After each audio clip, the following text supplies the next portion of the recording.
Hi, in this video I'm going to show you how you can help us test the new Global Foundries 180 PDK and get a chance to win a really cool wafer, Global Foundries wafer from the first run. So the Global Foundries 180 is the second manufacturable open source PDK after the Sky 130 PDK was introduced. It's a little bit different, and you can check out this page from the Google blog or this page from Efabless to find out more about it. It's still very experimental. This is the very first shuttle run for Global Foundries 180 and is going to tape out on the 5th of December. Currently it's not possible to do simulation and there's no analog project support, and we're still waiting for the tape out job to be completed. So my advice is to keep it simple, use a small digital project, have only one project at the top level, and watch this video to help you understand how to submit it. And if you want a chance of winning a Global Foundries 180 wafer, then I'll explain how to do that at the end of the video. So just before we get started, I thought I would mention some of the differences I've noticed between Sky 130 and Global Foundries 180 in case you've already submitted and you want to know the differences. Power supply names have changed, so you need to be aware of that at the top level of your user project when you're hardening your user project and when you're including that into user project wrapper. There's less area in the user project wrapper. Some of the intermediate file names when you're building and hardening your project have changed. Some layer names have changed. For example, Met4 is now Metal4, and there's currently no CVC run, which is a type of electrical check that we get on Sky 130. So put on your ASIC hat and let's get started. So the first step is to clone the repository. And I'm not following the quick start instructions completely here because we need to be able to check out the project to a specific tag.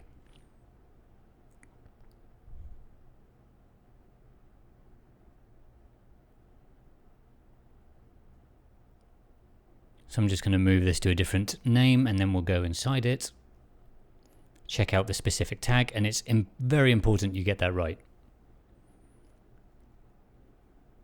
Now we need to set up PDK root and open lane root.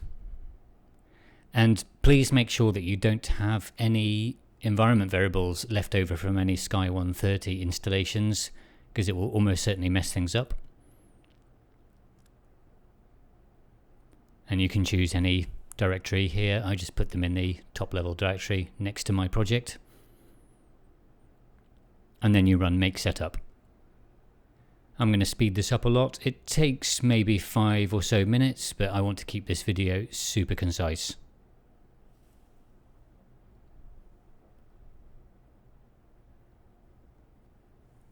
Let's take a look inside the PDK, and we've got the 3 versions there, and we're going to be using the C version.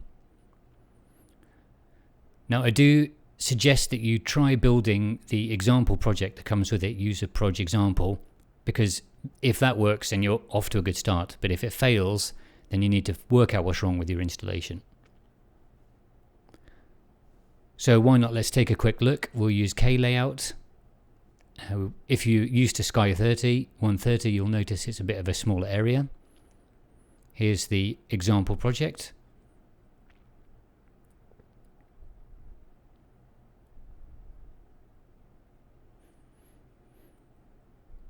And we can turn off some fills. Very little going on in this project.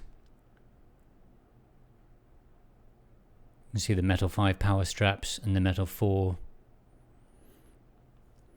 Now if you do have a problem then you can refer to this GitHub action which I use to build my demo project, and this works.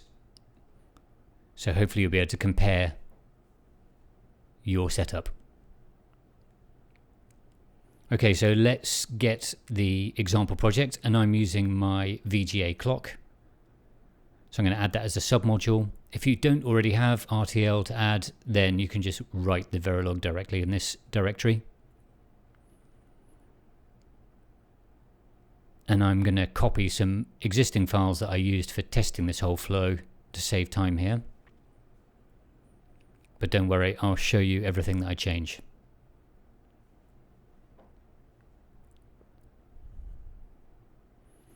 So let's take a look at this top level. Like I mentioned, the power supply pins have changed name. I'm only using clock and resets here. OEB is important to set low for any outputs. I just set them all to be low.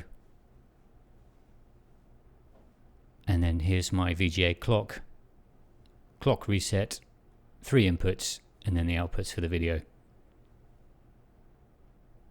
And let's take a look at the user project wrapper, where you're instantiating the project. So I've commented out the old one here. Power supply pins, the names of those are changed from Sky 130. And then I just need clock reset and then all the I/O to connect my VGA clock to the output pins.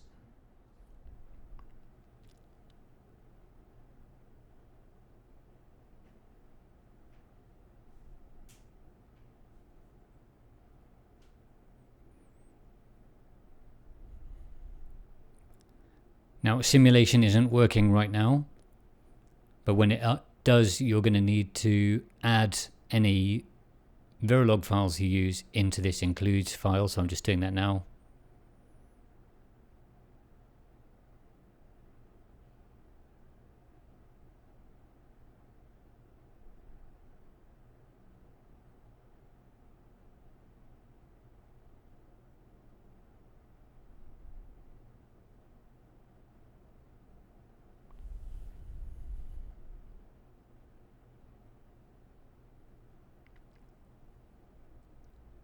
Let's take a look at the config for the example project using the Global Foundries 180 standard cell libraries there.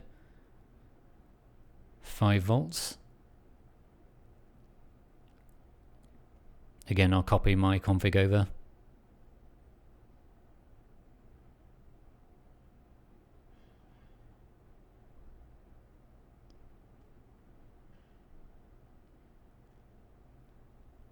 And here we're including the files I need.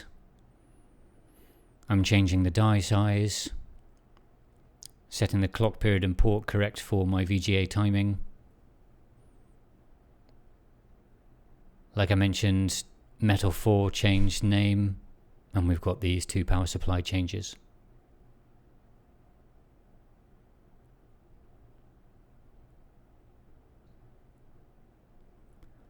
So let's harden the project now.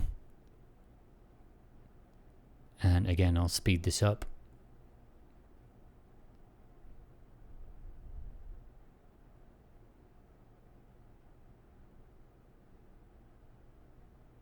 You can see the clock in the bottom right hand corner there. It just takes a couple minutes for this small design. And we've got our new GDS. So let's take a look at that.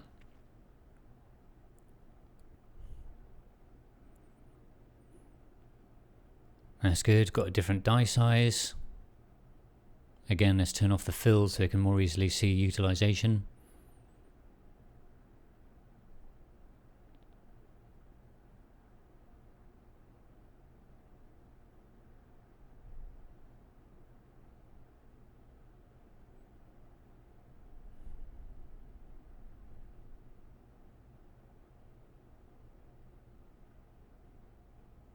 Just trying to select a cell there.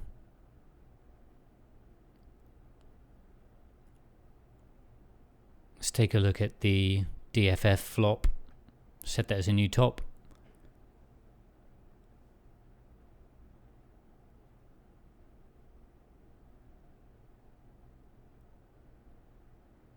We can compare it to Sky 130 if we want to.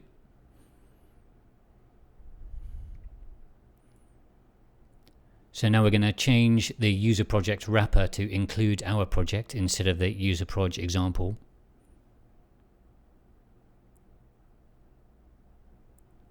So anywhere in this file where you're seeing user proj example or mproj, those are the things that's got to change.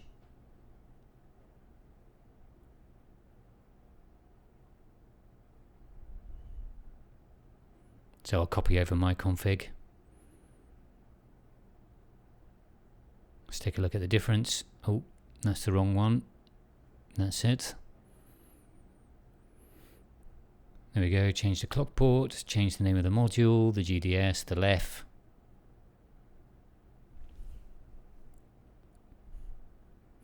And the other one we need is the macro positioning. So we just need to change the name in this file. You can change the position if you need to. So let's build it.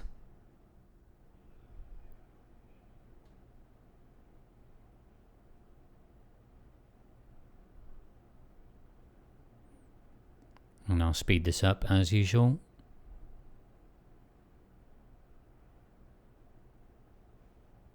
Takes a couple of minutes. We get a couple of warnings which we can ignore. The important thing is we don't get any hold or setup violations. So let's take a look at it. It's always worth inspecting the final GDS. User project wrapper, that's what the precheck runs on. There we go, we've managed to change it. Some people have submitted the example project accidentally because they didn't check this, so it's worth checking. I'll turn off the full hierarchy, just show the top level only. We can take a look at the power supply. And there's one of the vars that drop down to supply the macro.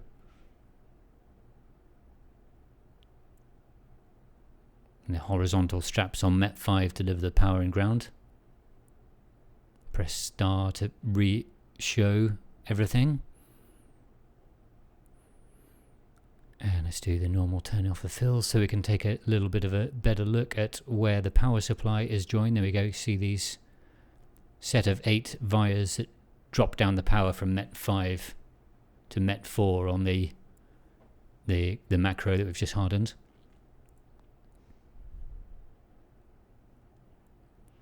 And now we're going to prepare our repository for submission. We have to change the README.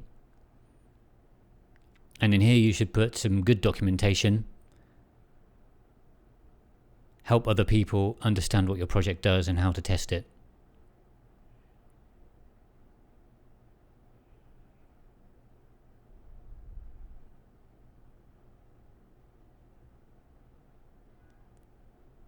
The other important thing we need to do is change the user defines Verilog. And this is setting the defaults for the GPIOs. So you have to change this from invalid or the precheck will fail. And you can choose out of these options here. So I'm going to be using user input and output. Copy it over. Take a look at the difference.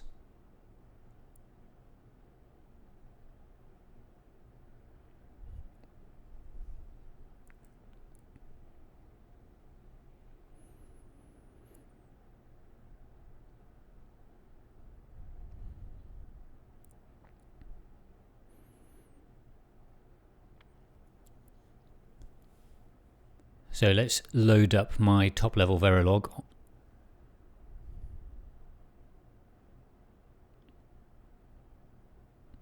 That's the one.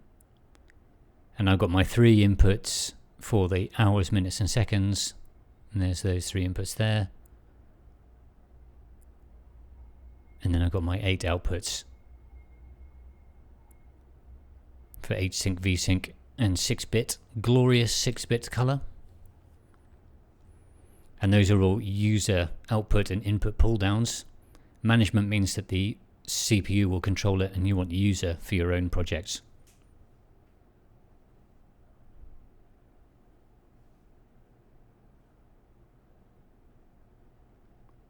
So now let's add into the repository everything that we need. I'm going to run on a separate branch here. You can choose the name of your branch.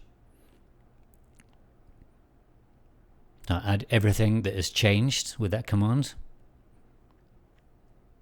And then there'll be some stuff that is new, so let's run git status and see what is untracked, see what we need to add.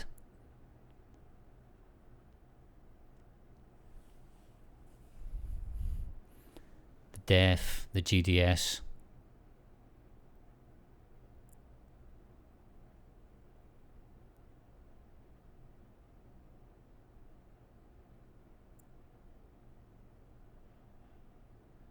We want the config.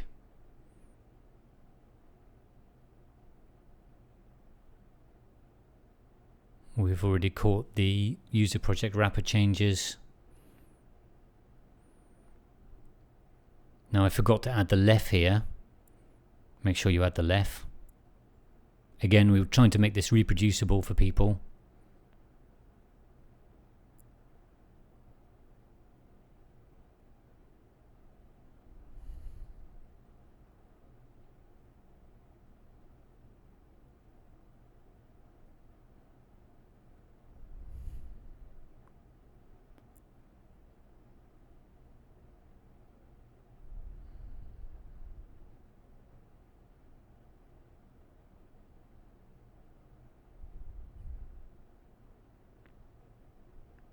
Got the user defines in there, and the top level Verilog, my wrapped VGA clock.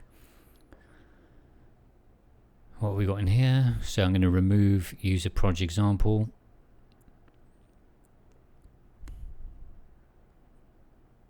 And I'm going to add my new GDS for the clock.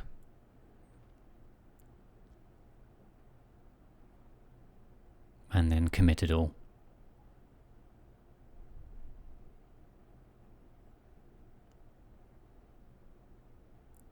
I'm going to remove this old remote.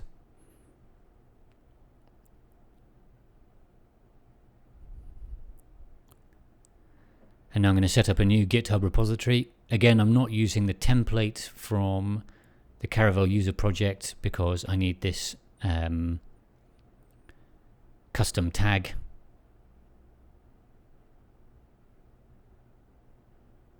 I add my new remote.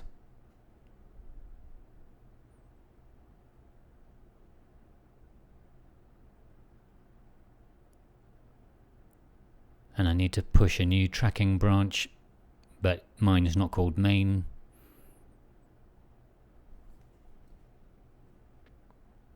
It's called GF180 demo, so I'll push that.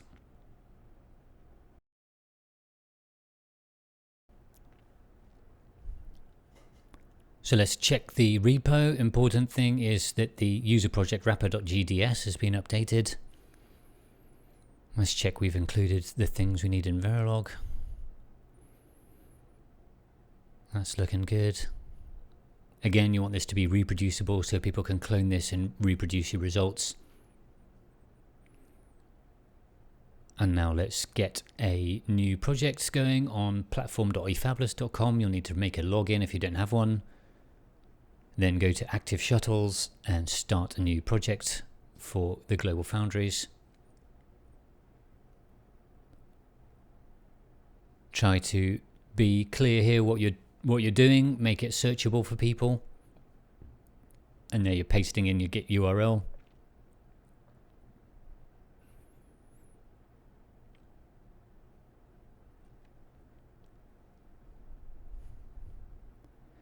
Do a git pull, get your repository up to date.